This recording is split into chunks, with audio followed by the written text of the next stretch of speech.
Welcome back to the Super Not Funny Show reviews. And today I'm going to be reviewing Foundation Season 2, Episode 3. It's entitled King and Commoner, coming to you from Apple TV Plus.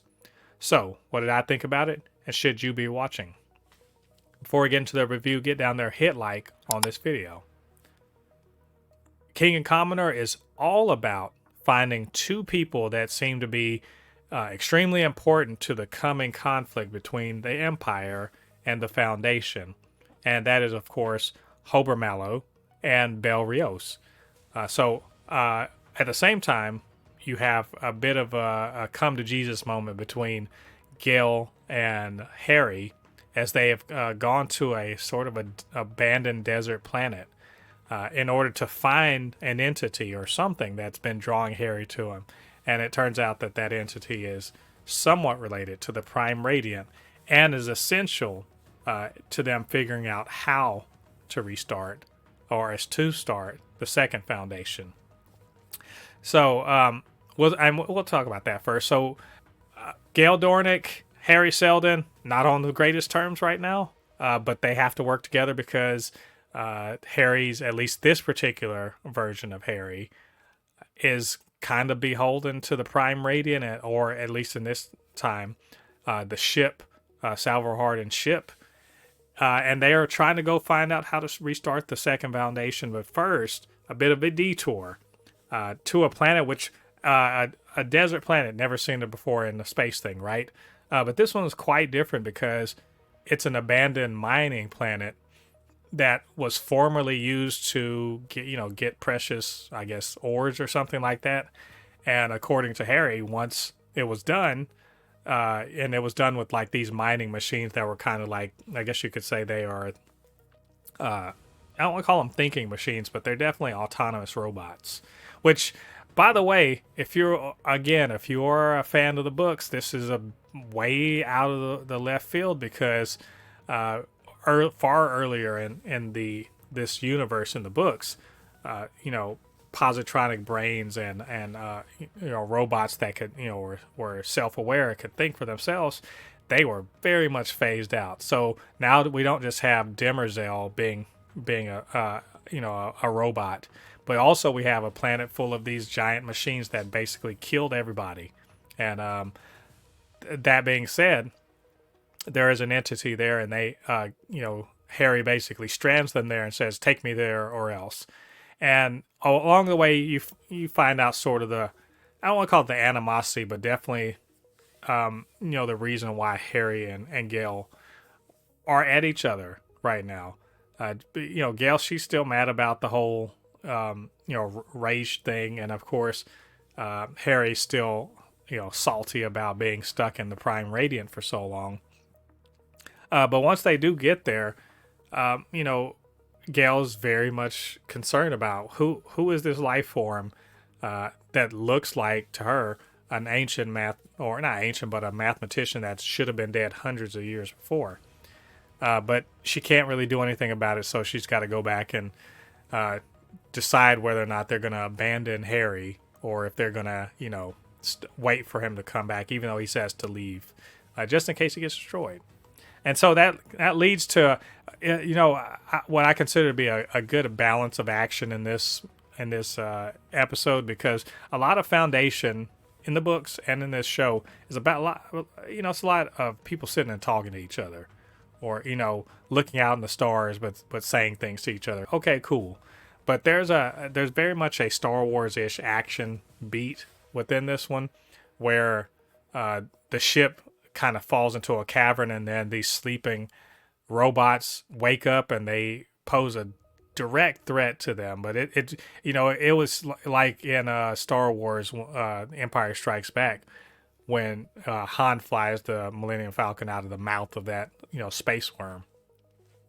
And also there's a mystical quality to this part of the show, dealing with Salvor and Gale, we already acknowledged they're sort of psychic, and they are apparently not the only ones in the universe. But then this whole entity that, for whatever reason, did not cause the robots to try to come and destroy it, and manages to give Harry an actual body.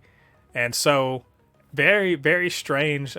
Will they explain it? Probably not. I'm pretty much okay with that. There's some mysteries going on, but I also think that this is a reference to a far future aspect of the Foundation books, that Gaia in particular, that they had.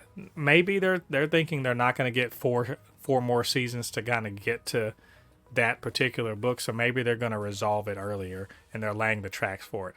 We'll see. On the other side of it, we have trying to find Hober Mallow, and so you got Polly Verisov, who is the head of the Church of the Galactic Spirit, also drunk, when he's not doing that sort of thing, and Brother Constance, his his understudy, if you will. And they've got to go find Hober Mallow, who a lot of people in the Foundation, they have no idea who this guy is, which makes sense when you finally get to see him. We get to see Hober Mallow in action, pulling a swindle, if you will, on on these I forget what the planet was, but on the leader of this planet, and he's all about the swindle. So he goes in with the trinkets, and they're thinking we're going to catch this guy and everything, and it leads to him getting captured and put up for execution. They with a very terrible kind of execution where they get stabbed with this giant spike through their abdomen. Pretty awful.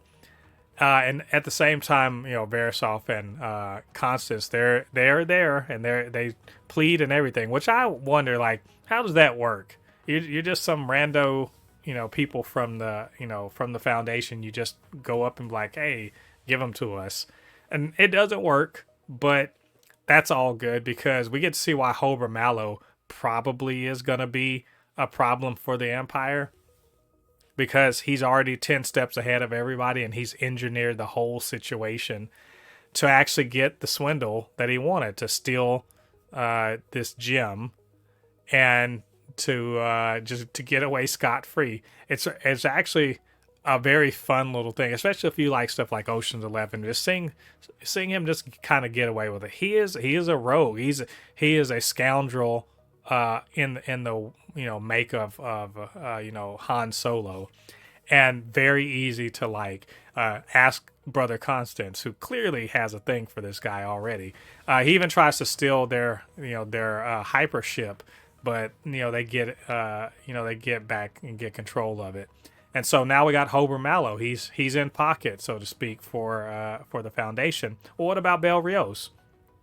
Well, we find out that you don't go against Empire without getting screwed. We should have known that from the first season. Really, anyone who kind of went against Cleon never ended up in a good spot, including Brother Dave back in the first season.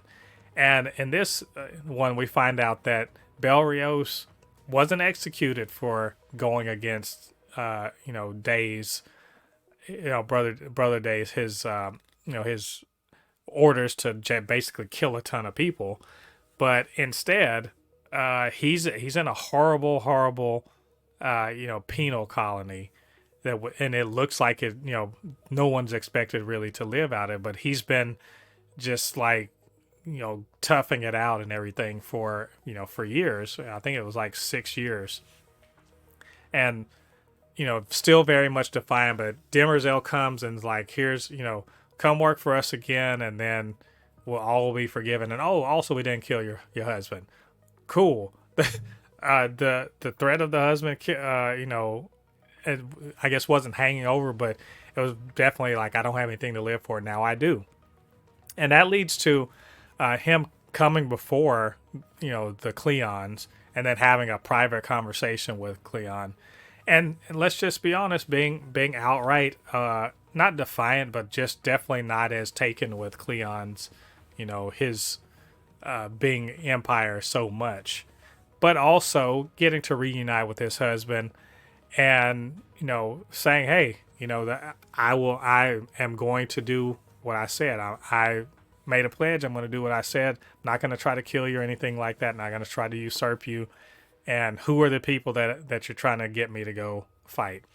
And it really kind of shows, like, there's a long sequence of, him just being horrible, horrible smelling and just in the worst condition and just defiantly in front of Cleon, but also defiantly loyal to Cleon.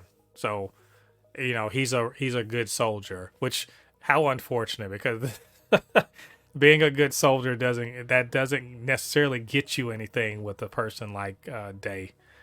And so, after reuniting and cleaning up and everything, now he's on a dropship. He's ready to, go out into the outer regions of the Empire and deal with the Foundation and see what they're doing.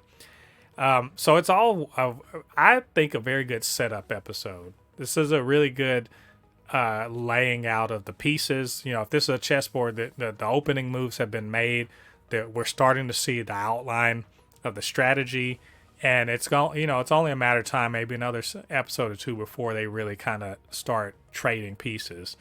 And I think Bel Riose looks like and sounds like a formidable opponent. How does Hober Mallow, who clearly has never run anything, how is he gonna, run against this guy? And also, Gale and Salvor and now the resurrected Harry, how are they going to, are they going to go to Ignis, and how are they going to start this second Foundation in preparation for the Mule? All interesting things. And I like this episode. Liked it quite a bit. So anyway, what did you guys think about this episode? What did you think about what I had to say? Get down to the comment section and leave your thoughts there. And of course, you can always hit me up, supernotfunnyshow@gmail.com or at supernotfunnys1 on Twitter. And while you're down there, do me a favor, hit the like button, subscribe to the channel, hit that notification bell. All that good stuff helps with this channel so that it can grow, helps more people to see these videos. All right, thanks for joining me. Come back next week. We're going to talk about the 4th episode of Foundation Season 2. Till then, I've been Mo, your comment extraordinaire on all things pop culture. And I'll see you guys on the other side of the thread. Peace.